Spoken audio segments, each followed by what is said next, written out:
Hi, I'm Chad with Move for Guitar. This lesson is from our series, Music Theory for Guitar. In this lesson, I'm going to talk about the major scale. First off, download our free e-guide, Music Theory for Guitar. It contains everything that I'm talking about in this lesson, all the charts and diagrams, as well as much more, so it'll be really useful to you. And like I said, it's free, so there's no reason not to just go download that. But I am working on it right now as I'm filming this lesson, so it may not be available as you're watching this lesson. And if it's not available yet, it'll say coming soon. And if you'd like to get notified when it is available, you can sign up for our mailing list and we'll send you a notification for when it is available and let you download it. And also, if you're signed up for our mailing list, you'll receive all updated versions as well.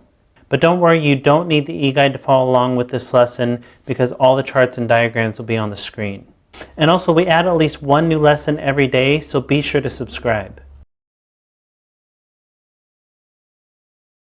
This is part 7 in our series, Music Theory for Guitar. If you'd like to go back and start at the beginning, you can click the link on the screen.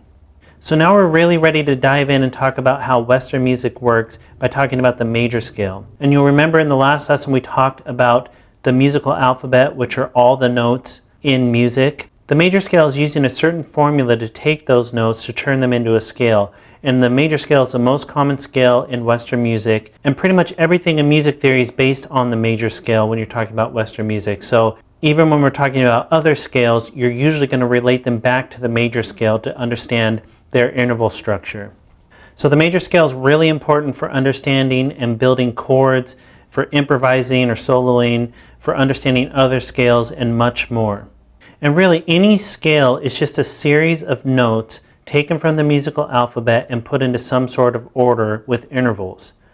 And most scales, but not all, contain a combination of whole and half steps put together. And the major scale is a scale based on whole and half step combinations, which I'm going to talk about in just a second. But before we dive into that, I need to explain what a root note is because we haven't talked about that so far. We've only talked about intervals, which were the distance between any two notes. We never talked about a root note. And a root note is your home base. A root note is your starting point. So if you're starting a scale, your root note would be the start of that scale. For example, if I was talking about a C major scale, my root note is C because that's the start of the scale, that's the end of the scale, from C to C. Or if I was talking about a C major chord, the root note would be C. The chord is built on that C. If you're a little confused, this will make more and more sense as we go through it, so don't worry too much about it. Just realize that the root is the starting point for your scales, how you construct your scales, or also the starting point for your chords, how you build your chords. So here again was the musical alphabet. This is a chromatic scale up and down the whole fretboard as far as I've drawn it here. This is every note in music. So to build the major scale, we're just going to start on one string and we're going to start with a C chromatic scale. You'll remember that a chromatic scale was every note from a starting point to the next point. So a C chromatic scale, your root note is C and then you're going back to C. So it would look like this. And I've done this here on the 5th string. But this formula that I'm going to show you would work on any string. So the formula to build a major scale, and this works for any major scale no matter where you start, your starting point is your root. So just remember that. Wherever you start with this formula, your first note is your root note. So we're starting on C. To build a C major scale, your formula would be whole step, half step, whole step, whole step, whole step, half step. So it would look like this.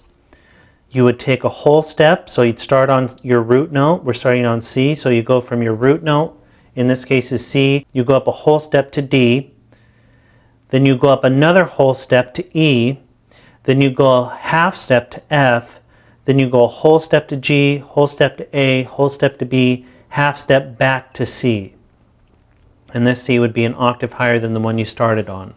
And you can see that W stands for whole step, H stands for half step. So here's the C major scale on the 5th string. So your C major scale is C, D, E, F, G, A, B, C. And there's no sharps and flats in the C major scale. That's why I started with C. C is the only key that does not have any sharps or flats. But we'll talk more about that in later lessons.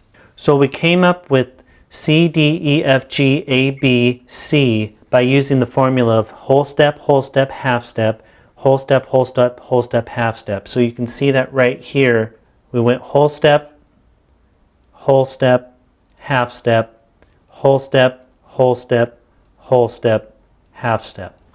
And like I said, you can do that starting on any note, and the note you start on becomes the name of that scale. So if I did it starting on G, I would end up with a G major scale. So here's G on the 6th string. I use the formula whole step, half step, whole step, half step. I would end up with the G major scale. So the order of the interval stays the exact same, the order of the steps stays the exact same. It's just I'm starting with a different note. And you'll notice that where it says F sharp or G flat, you would not call it an F sharp and a G flat in the G major scale. You would actually call it an F sharp.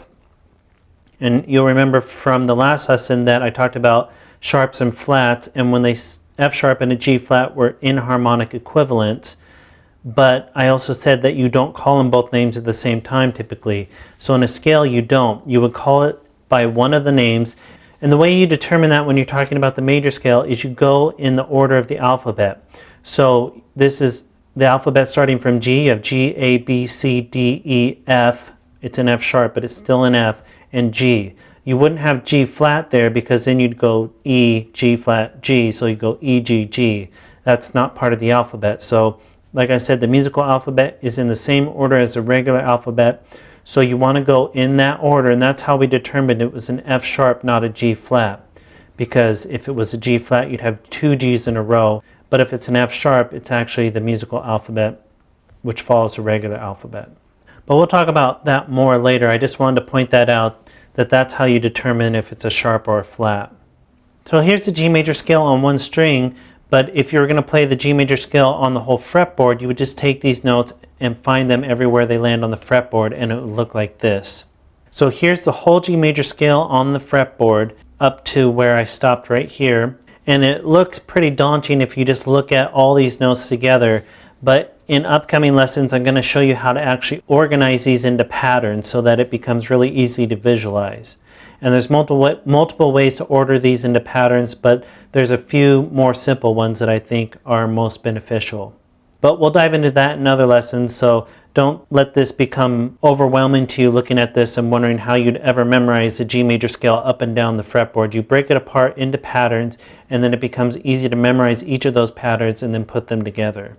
And since a guitar is laid out in two directions, it's going horizontally up towards the body and vertically down towards the floor if you were holding the guitar, it becomes confusing when you look at it this way. It's not laid out nice like a piano. Piano's scale would just be a nice line, but a guitar, you have to think about it differently. But we'll dive into that more in upcoming lessons, and it's something that you just have to practice, learn how to break it apart, and it becomes easy to visualize. So that's the major scale. It's one of the most important steps in learning music theory for Western music. And we're going to dive deeper into this in the upcoming lessons. This was just more of a primer to show you how to build it and how it lands on the guitar. And again, if things seem confusing with music theory, you just have to keep going back and gaps start filling in. You can't just look at this one time through and expect to understand music theory fully. You have to kind of go ahead a bit and then come back, go ahead a bit more, come back again, and keep referencing the early stuff, and eventually it'll all tie together and make a lot of sense to you. So again, download the e-guide. It'll be a really handy reference for you. You can constantly go back to reference it as you're learning music, and you can just move on to the next lesson now, where we're going to dive deeper into the major scale. And be sure to subscribe because we had at least one new lesson every day.